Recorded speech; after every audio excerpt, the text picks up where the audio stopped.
तो भोपाल से एक बड़ी खबर बता दें, जहां राज्य वित्त आयोग का गठन पूर्व मंत्री जयभान सिंह पवैया को बनाया गया है अध्यक्ष। के सिंह सदस्य और वीरेंद्र कुमार बने हैं सचिव। गजट नोटिफिकेशन हुआ जारी। तो बड़ी खबर इस वक्त की मध्य प्रदेश से आपको बता रहे हैं।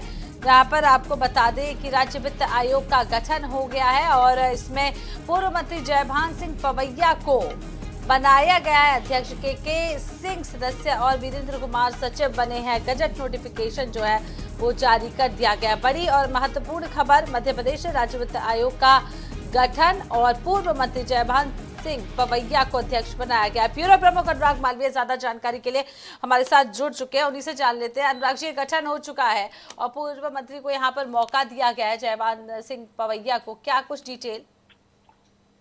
बिल्कुल, देखिए निश्चित रूप से कहीं ना कहीं हमने कल ही बताया था कि नवरात्रि में जो है राजनीतिक नियुक्तियों का सिलसिला शुरू हो जाएगा और हमारी खबर में पूरी तरह मोहर लगी है। पहली राजनीतिक नियुक्तियों को लेकर कल नोटिफिकेशन जारी हो गया है। जयभान सिंह पवैया पूर्व मंत्री हैं, पूर्व विधायक, पूर्व सांसद, उनको जो है वित्त आयोग का अध्यक्ष बना दिया गया है और उनको कैबिनेट मंत्री का दर्जा दिया गया है।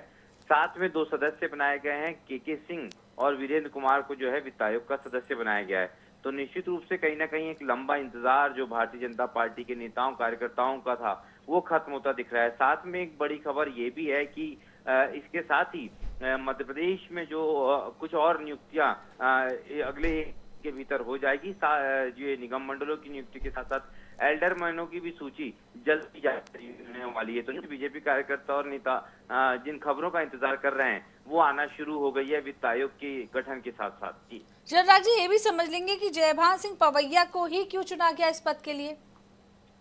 देखिए, जयभान सिंह पवैया के संदर्भ में 2 बहुत महत्वपूर्ण बातें हैं। एक तो ग्वालियर चंबल का वो प्रतिनिधित्व करते हैं, दूसरी महत्वपूर्ण बात यह है कि वो हिंदुत्व का एक बड़ा चेहरा माने जाते हैं। अगर हम देखें राम मंदिर आंदोलन से लेकर अब तक के उनकी भूमिका इसी चेहरे के रूप में रही है। साथ में संघ की पहली पसंद के रूप में जो पहली पसंद के नेता हैं उनके संदर्भ में जयभान सिंह पवैया का नाम है। तो कई सारे ऐसे पहलू थे और यही कारण है कि हमने देखा होगा कि इसके पहले भी जब सरकार बनी थी और गठन हुआ था उस समय भी एक राजनीतिक नियुक्ति हुई थी, वो भी संघ की पसंद का चेहरा थे और अब एक लंबे अंतराल के बाद जो राजनीतिक नियुक्ति हुई है जयभान सिंह पवैया के रूप में वो भी संघ की पसंद है। तो ये सबसे महत्वपूर्ण कारण माना जा सकता है। जी, लेकिन अनुराग जी, ये भी समझ लेंगे कि लंबे समय से राजनीति से दूर रहे पवैया, वापसी को इसको कैसे देखा जाए? इसके अलावा बीजेपी के अंदर संगठनात्मक संतुलन का हिस्सा भी हो रहे हैं।